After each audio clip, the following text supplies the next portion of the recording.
recently did a video where I put you in my place as I played my very first dive bar gig. And that's based off some true stories. I'll put a link to it in the description. It's a lot of fun.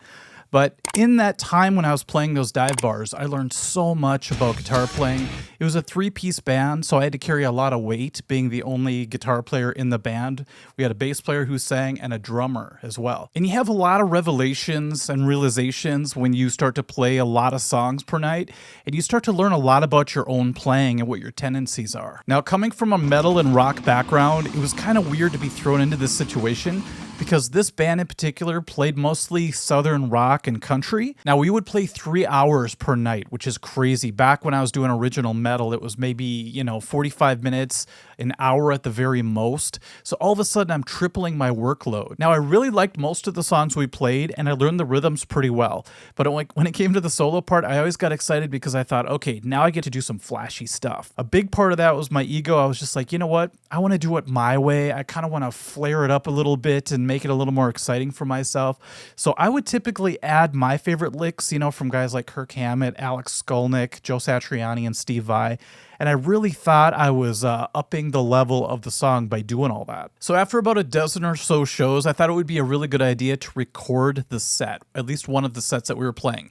The reason I could only record one is because this is back in the old days where all I had was a little handheld tape recorder, and it couldn't record more than 30 minutes per side of the tape. So I set it up at the band table and I hit record, and we played a whole hour, but I only caught half of it. I was so excited on the drive home because it was a long drive from this gig, but I thought, you know what, for 30 minutes of it, I can listen back to the set. The second I kicked into my solo, not Billy Gibbons' solo, my solo, it sounded like it stuck out in a bad way. I thought it was sticking out in an impressive way, like, whoa, that sounded incredible. But it wasn't. It was sticking out in a more embarrassing kind of way. It just didn't fit at all. It's kind of like when I watched some of those older Star Wars movies where they tried to force in newer CGI and it just looked weird.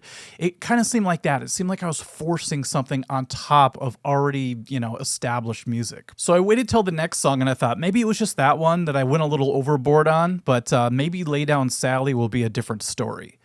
It wasn't. It was just as bad, if not worse, because Lay Down Sally is a lot less rockin'. It's a little more laid back, and when I started kicking into my Kirk Hammett solos, it sucked. I mean, Lay Down Sally does not need tapping. Going back to Got Me Under Pressure, I'm going to show you right now what I probably did at the time. I don't really remember what I did because I would just improvise and try to throw the craziest stuff I could over the top of the music. So here's an example of what I probably did.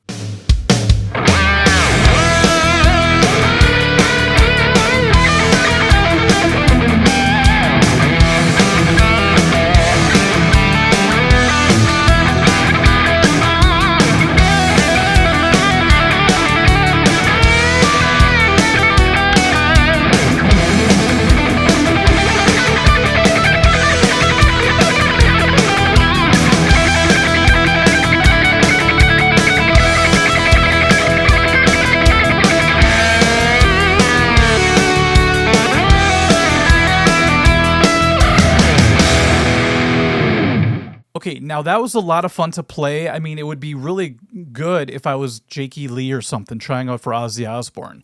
But I'm in this tiny country bar playing in a three-piece band, and I kept playing my solos like that. It's really great, in my opinion, if it's like one or two solos, but imagine the next song, and the next song, and the next song, all having solos like that. After about the sixth tune, it just got so old. Every time the solo section would come up, I would tense up a little bit, and just being embarrassed that this actually took place. I was just so in the moment on stage that I couldn't even hear what I was doing.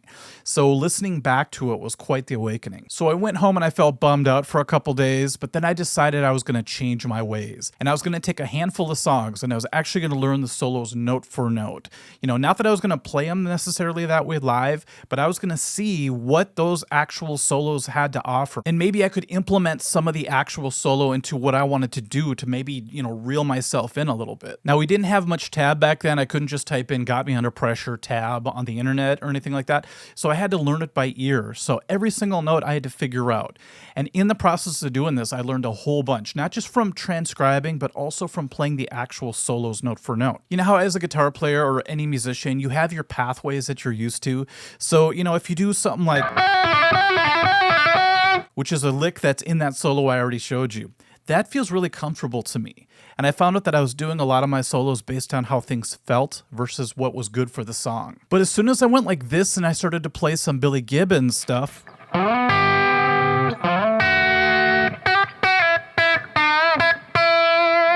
it just sat in the song so much better. I thought, okay, that is a lick that serves the song versus just something that I'm just going to hammer out because it feels cool or it sounds impressive or whatever. So now check out that same solo section, but with Billy Gibbons' solo over the top of it.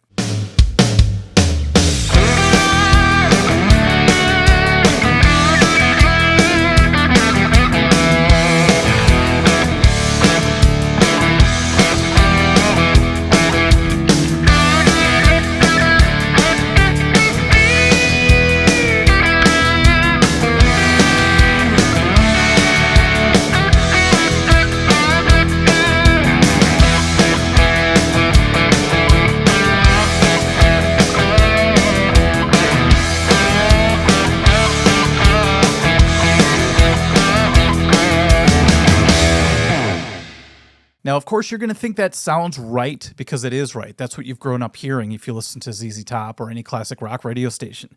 But if you really dig deep into it, you could see that he's playing it for the song. He's not playing it for himself like I was doing. These double stops right off the bat, they're like glue. They stick to the song in a certain way. Way more than doing something like what I was doing, which was just crazy stuff. And I couldn't believe when he was just hitting E notes in a rhythmic way like this.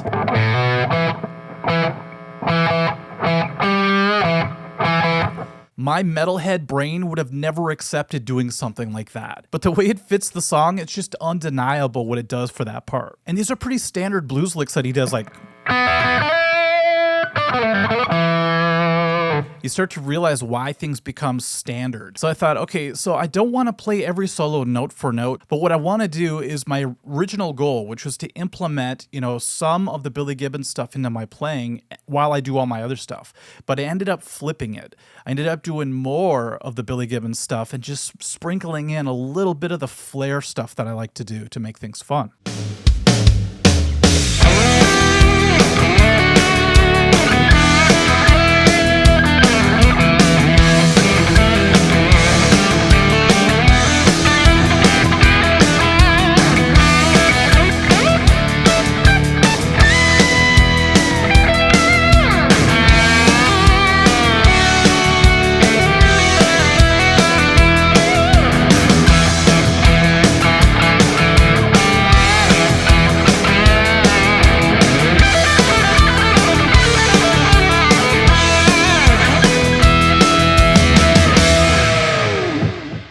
And it was so cool to feel a balance happening. I thought, I could do all the meaty licks that Billy Gibbons would do, but I could also now improvise and have fun at the same time. It's like keeping yourself grounded.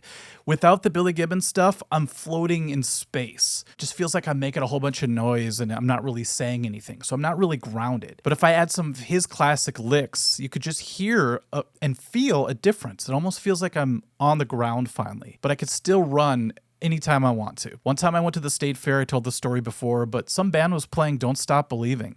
And instead of playing that real tasty solo, he started doing sweep arpeggios like constantly. And I didn't know if he was just joking because it was so over the top, but I thought, man, I hope he doesn't do that every single song.